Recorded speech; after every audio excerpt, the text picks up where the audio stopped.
worry because it's exactly what I want to hear. So whenever whenever it's like, wait, this sounds too good to be true, I know there's like a, wait, but what's this other story? What am I missing? Right. And I think a lot of people are that way, but what do you think it is that, politicians in general, what is it about the fact that they'll campaign on one thing and when they show up, they do something completely different? What do you think that it is that causes, because I have a hard time, believing that their heart wasn't in the right place to begin with. In some cases, you could tell you're like, this is a self-interested individual, especially when you talk to him for an hour, like you get into him face to face, you could tell where you're like, there's a stage here and then this is the real person over here. Yeah. But what do you think it is about the system? Like why do you think that happens over and over and over again? Well, what is the expression they say, that power corrupts, and absolute power corrupts absolutely. Mm-hmm. And sadly, our system is, I think, it's designed in such a way that people, the majority of people, are interested in self-preservation, right? That's what made George Washington and some of our founders so unique. He didn't care. And that's one of the things that I have in my city council chambers. I have a copy of our Constitution on one side of the dais, our oath of office on the other, to remind all of us what we've committed to obey, support, and defend. And then in simple terms too. Like these are really simple, clear terms. Yes. That's one of the things that just blows my mind is like, this is not complex. Like we've made so many things complex. Sorry, I interrupted, but go ahead. Well, and then there's one of my favorite images and paintings is that of George Washington resigning his commission. Right. He's at the Maryland State House and the Revolutionary War is over. And he goes back and resigns his commission and says, I'm going to return back to civil life, indicating that our government is unique, that we are, it's the civil power that is superior to that of the military power. And King George, remember, he said he could have been the most powerful man on earth. Yeah. But that's, unfortunately, far too few politicians have that type of constitution. We need to elect those types of individuals that have that courage to say, no, we're a citizen-led government. We're going to do this for a short time, and then we move on. And that's why in my contract with Utah, I talked about a balanced budget and also not voting for omnibus spending. I've also advocated for term limits. I've signed a term limit pledge. I'm self-imposing one on my own, in Riverton, for example. This is something that I believe in. We need people that will go back there, represent us. And that's what I've been saying is that sadly, Tucker Carlson wrote a book entitled Ship of Fools back in 2018. And I said, we've been led by a ship of fools for far too long. They care more about ingratiating themselves with power and maintenance of their own power and enriching themselves through insider trading. That's another one of my points in my contract with Utah, to ban the trading of individual stocks. We've got members of one in this race in particular that is always, if you go to unusualwells.com, you can see their performance versus that of the S&P 500. It's crazy. That has to stop. We need to stop having people like that elected in office, and we need people that will actually go there and represent the people and care more about we the people than themselves. Yeah. I think that makes a lot of sense. And there's this financial carrot that it gets dangled in this political sphere that it's almost impossible to ignore. I've been asking most people this question lately, but have you ever read or heard of the book The Creature from Jekyll Island? Oh yeah, G. Edward Griffin. G. Edward Griffin. And if you've listened to my podcast before, you've heard me talk about it before. But I think this is the amount of people that have no idea and understanding about the federal government or the Fed, the Federal Reserve, and its creation and history of money, right, and how it influences. And this comes back to the conversation that Putin just had with Tucker.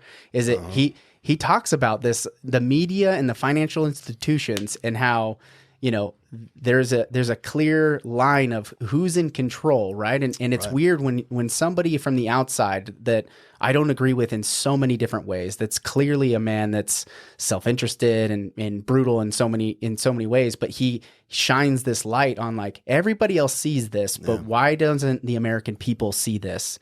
And we have this electable ability to elect people in that won't follow this track, but we get sucked into this typical voting for the establishment candidate. Do you think that there's something with, and I know this is a difficult question to ask when you're running on a party ticket, right? Do you think it has something to do with we're a single party state do you think it has something to do with the power within the Republican Party here in Utah? At least just if we're just to say our political setup, is there a piece that's broken within the party system here in Utah that's not is self-balancing to where this establishment group can kind of keep fostering this establishment politician? I don't think it's unique to a party. I Okay. mean, I'm a Republican for a reason. I believe in the party platform, right? Believe in our Constitution. That is the preeminent, supreme document. But my priorities and my beliefs align with that of the party platform. I think that we get too many people that become Republicans in name only here in the state because they know how dominant the Republican Party is, that we don't have very, competitive general elections. And so they will say, well, that's the party I need to be a part of. And so they come in and they say the things that people want to hear. And they get behind establishment players, establishment donors. I've heard people that are really smart, right? That in so many ways are just brilliant. And they'll say, but I don't want to bet on the one that loses. Like they don't want to vote for the one that is going to lose. They want to be able to vote for the one that wins, right? So they're like, well, what do the polls say? I was like, it doesn't matter what the polls say. What is the person? Why are you voting for that person? And these are really smart people, but this is like a common way that people vote. And I don't understand it. Me neither. Have you seen that too? Is that just me? Yeah, I have. And you see kind of that dichotomy exists amongst the caucus convention system and then maybe a primary vote. The people, I believe in the caucus convention system. I'm going uniquely through that. Others in this race are gathering signatures. You're not gathering signatures? Not at all. Interesting. I committed day one that this is the path we're going to take. This is the Mike Lee way. This is the way. The caucus convention system, I think, is divine. This is something where the more informed people are making that decision. I trust the delegates. And this is the Federalist Papers, right? This is the reason why we're not direct democracy, why we're a republic. Yep, exactly. And so that's but at the same time, we've gone out there with all the national endorsements that we receive. We've received in our campaign $1 million or more. So we're viable. Not only do I believe I'm the most conservative candidate in this race, and one that will and has demonstrated time and again to stand up to the establishment and prepared to go back there and do that with natural alliances. I'm the only one in the race that's got the endorsement of a sitting U.S. Senator and Tommy Tuberville and, with Kerry Lake. And I've been back there. I have a great relationship with Mike Lee.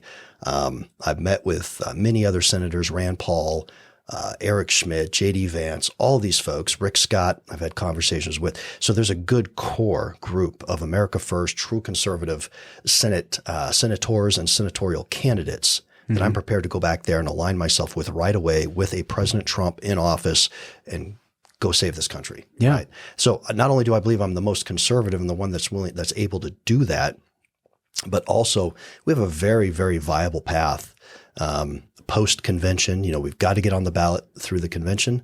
But then after that, April 27th convention, there will be a primary because there are some folks in this race that are gathering signatures and they're throwing gobs of money at it. Gobs and gobs of money. Millions of dollars. Yeah, we've had one candidate that's already spent over $1.5 million. Just unbelievable. I saw that. Yeah, I saw that. Now it's well, I mean, and that's where, thinking of like what are some of the tools, some of the levers that we can pull that levels the playing field to where this established where money isn't driving why people vote, right? Because they just maybe not even understand. They're like, well, this is the only or this is the most viable candidate because I see him everywhere and I see all these people. One of those tools was the caucus convention system. And unfortunately, the Senate Bill 54 was passed back in 2014. I call it the Rhino Protection Act. Yeah.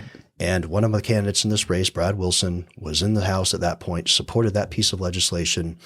That alone has made these races much more expensive. I mean, back in 2010, when Mike Lee was able to unseat a 3-term incumbent senator, Bob Bennett, with about $200,000. You don't see that today. Right. I can get through convention with that amount, but it's going to take millions of dollars to be able to compete in a general primary because these other individuals are buying their way on the ballot.